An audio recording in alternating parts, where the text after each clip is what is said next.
Friends, welcome back to my channel. మన సనాతన ధర్మాన్ని అడ్డు పెట్టుకుని అరాచకాలు చెయ్యకూడని చెత్త పనులన్నీ చేస్తున్న అఘోరిని ఫైనల్ గా అయితే మన తెలంగాణ పోలీసులు అయితే అరెస్ట్ చేశారు. సో ఇది చాలా అంటే చాలా మంచి విషయం అని చెప్పుకోవచ్చు. యాక్చువల్ గా అఘోరిని అరెస్ట్ చేసింది ఎందుకంటే ఒక భక్తురాలు అనుకోండి, లేకపోతే అఘోరి దిశలో కస్టమర్ అనుకోండి, ఎవరైనా అనుకోండి. సో తనైతే తన్ని మీ లైఫ్ బాగుంటది, నేను చెప్పిన పూజలన్నీ చేస్తే అని చెప్పి తన దగ్గర నుంచి దాన్ని బ్లాక్ మెయిల్ చేసి ఒక 10 lakhs రూపీస్ అయితే తీసుకున్నాడు అఘోరి.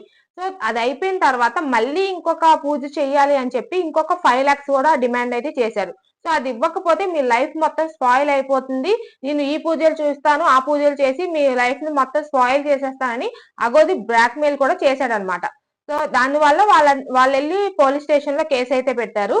కేసు వల్ల అయితే అఘోరిని పోలీసులు అయితే అరెస్ట్ చేయడం జరిగింది. యాక్చువల్ గా అఘోరి రీసెంట్ టైంలోనే శ్రీవర్షిని అనే అమ్మాయిని మ్యారేజ్ చేసుకుని ఇక్కడ నుంచి కేదార్నాథ్ వెళ్తామని చెప్పి ఒక వీడియో కూడా రిలీజ్ చేశాడు. ఆ శ్రీవర్షిని అనే అమ్మాయి ఇంజనీరింగ్ చదువుతుంది.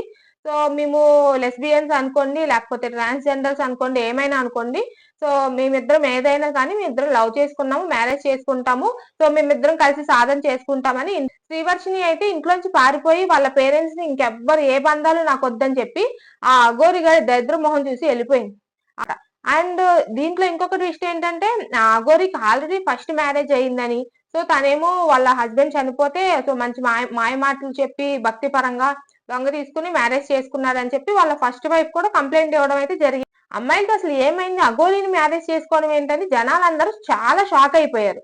సో ఫైనల్ గా ఈ కథ నడుస్తూ ఉంది. ఈ అఘోరి సనాతన ధర్మం పేరు చెప్పుకుని సో చెయ్యకుండా పనులన్నీ చేస్తుంది. అసలు ముందు చెప్పిన మాటలు ఒకటి, తర్వాత చెప్పిన మాటలు ఒకటి. అండ్ అఘోరి మీద సనాతన ధర్మం పేరు చెప్పుకుని చేసే ఈ చెత్త పనులన్నిటికి అఘోరికి సరైన శిక్ష వేయాలని చాలా మంది అయితే కోరుకున్నారు. సో ఫైనల్ గా అదైతే ఆ రోజు అయితే వచ్చేసింది. తెలంగాణ పోలీసులు అయితే అఘోరిని తీసుకొచ్చి అరెస్ట్ చేశారు. 14 days రిమాండ్ అయితే విధించారు. అయితే ఇక్కడ ఇంకొక డౌట్ ఏంటంటే శ్రీవర్షిని ఏమైంది, ఎక్కడ చూసినా అఘోరి అరెస్ట్ అంటున్నారు కానీ శ్రీవర్షిని ఏమైంది, అసలు కనబడట్లేదని చెప్పి ఇంకొక క్వశ్చన్. అయితే ఈ శ్రీవర్షిని ఏమైందంటే శ్రీవర్షిని పోలీసుల దగ్గరే ఉంది. సో వాళ్ళ ప్రొటెక్షన్ లోనే ఉంది, ప్రాబ్లం ఏమీ లేదు. బట్ తన మీద ఎటువంటి కేసులు ఇలాంటివి ఏమీ ఫైల్ అవ్వలేదు కాబట్టి తన్ని సేఫ్ గా ఉంచారనమాట. సో మీడియా ముందు అయితే శ్రీవర్షిని కనబడనివ్వట్లేదు. అంతకు ముందు శ్రీవర్షిని ఇలాగే అఘోరితో వెళ్తే వాళ్ళ పేరెంట్స్ తిరిగి తీసుకొచ్చారు, మళ్ళీ తిరిగి అఘోరి దగ్గర పారిపోయింది. ఇప్పుడు కూడా అదే సిచ్యువేషన్ జరుగుతుంది అని చెప్పి అందరూ డౌట్ అనమాట, వాళ్ళ పేరెంట్స్ దగ్గర కూడా పంపించాలా లేదా అని. అయితే ముందైతే పోలీసుల దగ్గర ఒక 10 days అయితే ఉంచి కౌన్సిలింగ్ అవన్నీ ఇప్పిస్తారంట.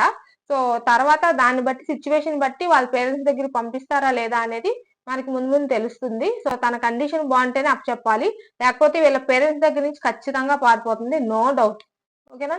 అండ్ ఫస్ట్ వైఫ్ కూడా కంప్లైంట్ అయితే ఫైల్ చేసింది. ఆ కేసులు కూడా అఘోరి మీద పడతాయి. సో ఇప్పుడు అఘోరికి వేసే శిక్ష ఎలా ఉండాలంటే, ఇంకొకసారి ఇలాంటి పనులు ఎవరైనా చెయ్యాలంటే వాళ్ళకి వణుకు పుట్టాలన్నమాట. అంత దారుణంగా పడాలి అఘోరికి శిక్ష. అప్పుడు గానీ ఇలాంటి వాళ్ళు మళ్ళీ ఇంకో కొంతమంది పుట్టుకు రాకుండా ఉంటారు. అంటే శ్రీవర్షిని పేరెంట్స్ కూడా చాలా అంటే చాలా బాధపడుతున్నారు. 23 ఏళ్ళు మేము కష్టపడి పెంచుకున్న అమ్మాయిని మాయ మాటలు చెప్పి తీసుకువెళ్లి అఘోరి పెళ్లి చేసుకుంది, తన ఫ్యూచర్ ఏంటి, ఎలా ఉంటుంది అని చెప్పి చాలా అంటే చాలా బాధపడుతున్నారు. వాళ్ళైతే ఖచ్చితంగా అఘోరికి ఉరి శిక్ష వేయాలని డిమాండ్ చేస్తున్నారు అనమాట. సో ఇలాంటి దొంగ అఘోరిల్ని నమ్మినంత కాలం వీళ్ళు పుట్టుకొస్తూనే ఉంటారు. కాబట్టి ఆ గెటప్ వేశారు కదా, ఇంకా వీళ్ళు నిజంగానే స్వామీజీలు, వీళ్ళు నిజంగానే దేవుళ్ళని ఇంటికి పిలిపించుకుని ఇలాంటి తప్పులు ఇంకెవ్వరూ చేయకుండా ఉండాలి. ఈ విషయం గురించి మీ ఒపీనియన్ ఏంటో కింద కమెంట్ చేసేయండి. అలాగే ప్లీజ్ ఛానల్ ని సబ్స్క్రైబ్ చేసుకోండి. వీడియో నచ్చితే లైక్ చేసేయండి.